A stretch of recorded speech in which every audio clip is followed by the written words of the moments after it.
আলহামদুলিল্লাহি রাব্বিল আলামিন। সালাতু ওয়াসসালামু আলা নবিয়িনা মুহাম্মদ ওয়া আলা আলিহি ওয়া সাহবিহি আজমাইন। ভ্রাতৃত্ব। আমরা সবাই আদম এবং হাওয়ার সন্তান। সেই হিসাবে একে অপরের ভাই এবং বোন। কিন্তু এটা ইসলামে গ্রহণযোগ্য নয়। ইসলামের মৌলিক বিষয় হচ্ছে যে ইসলামী ভ্রাতৃত্ব। যারা কালিমা পড়েছে, যারা ঈমান এনেছে তারা আমার ভাই। এমনকি এই ভ্রাতৃত্বের সম্পর্ক নিজের রক্তের ভাইয়ের চেয়েও বেশি মজবুত। এই জন্য আল্লাহ সুবহানাহু ওয়া তাআলা এটাকে একটা নিয়ামত হিসেবে উল্লেখ করেছেন। আল্লাহ বলছেন ফাআল্লাফা বাইনা কুলুবিহিম ফাআল্লাফা বাইনা কুলুবিকুম ফাআসবাহতুম বিনিআমাতিহি ইখওয়ানা, যে তিনি তোমাদের অন্তরের মাঝে একটা ভালোবাসা সৃষ্টি করে দিয়েছেন, ফলে তোমরা একে অপরের ভাইয়ে পরিণত হয়েছো। আর এই ভ্রাতৃত্বের মূলনীতি হচ্ছে ঈমানের উপরে।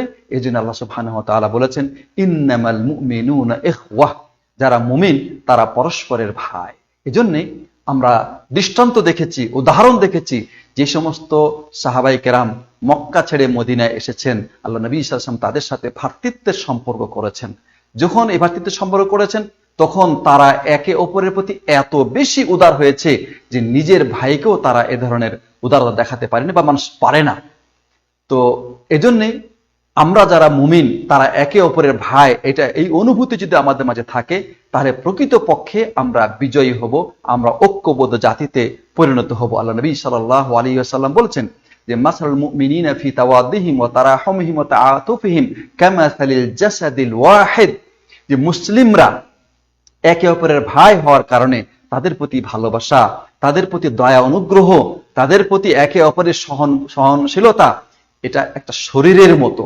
শরীরের কোনো অংশ যদি ব্যথা হয় বা কেটে যায় অথবা কোনো সমস্যা হয়, তার কারণে কিন্তু শরীরের অন্যান্য অঙ্গগুলিও কিন্তু ব্যথাতুর হয়। অতএব একজন মুসলিম পৃথিবীর যে কোনো প্রান্তে যদি সমস্যাগ্রস্ত হয়, তার জন্য আমার মনে যদি ব্যথা জাগে তাহলে প্রকৃত ভ্রাতৃত্ব আমি বজায় রেখেছি বলে প্রমাণিত হবে। এর জন্য আল্লাহ নবী সাল্লাল্লাহু আলাইহি ওয়াসাল্লাম বলেছেন, খবরদার তুমি তোমার মুসলিম ভাইয়ের কোনো ক্ষতি করবে না। আল মুসলিম আখুল মুসলিম লা ইয়াহকিরুহু ওয়া লা ইউসলিমুহু ওয়া লা ইয়াখযুলুহু, যে একজন মুসলিম আর একজন মুসলিমের ভাই, সে তার প্রতি জুলুম করবে না, সে তাকে তুচ্ছ তাচ্ছিল্য করবে না, সে শত্রুর কাছে তাকে সমর্পণ করবে না, সে তাকে সহযোগিতা করবে। এটাই হচ্ছে ইসলামের নীতি। এজন্য একজন ভাইয়ের উপরে আমার দাবি হচ্ছে এই যে সে আমার দাওয়াতে সাড়া দিবে, সে আমাকে সালামের জবাব দিবে, সে আমার শুশ্রূষা করবে, সে আমার কল্যাণ করবে, সে আমার কখনো ক্ষতি করবে না, সৎ কাজে আদেশ করবে, অসৎ কাজ থেকে নিষেধ করবে।